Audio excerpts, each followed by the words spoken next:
On the edge of a forgotten village stood the Luminwood, a forest that shimmered when the sun touched it. They said it listened. Mira, who often felt lonely, would wander its paths, and one day she discovered just how true that was. Following a trail of glowing blue mushrooms, she ventured deeper than ever before. The air smelled of pine and honey, and the trees seemed to lean in, curious. That's when she heard a boy arguing with a squirrel. "You can't just take my bread," the voice said. "I need that." Peeking from behind a fern, Mira saw a red-haired boy with an empty satchel. A silver-tailed squirrel chattered back indignantly. When the squirrel spotted Mira, it tossed the bread at her feet and scurried away. The boy sighed. "Great. Now the forest has witnesses." They both laughed, and in that moment, strangers became friends. His name was Rowan. He was new to the village, restless and unafraid of the Luminwood. When Mira shared the old stories how the forest shifted its paths, tested hearts, and rewarded kindness, his eyes lit up.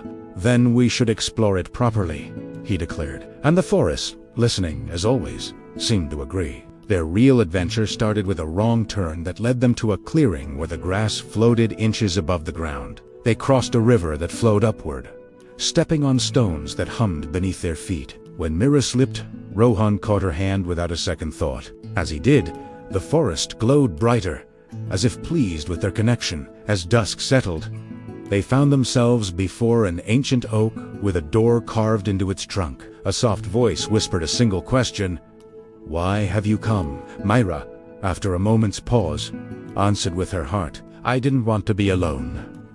Rowan nodded in agreement. "And I wanted someone to share the adventure with." The door swung open. Inside, there was no gold or jewels. Instead, they found two small wooden pendants, shaped like leaves, warm to the touch. When they stepped back outside, the oak had vanished, and the path home was clear. They returned to the village, but they were different now. The forest was no longer a solitary mystery. They had faced it together, trusted each other, and listened to the woods and to their own hearts. From that day forward, whenever the Luminwood shimmered, Mira and Rowan walked its paths side by side. They knew the greatest magic wasn't in glowing trees or talking squirrels. It was in the friendship that turned every journey into an adventure. Thanks for watching, and remember to subscribe for more stories.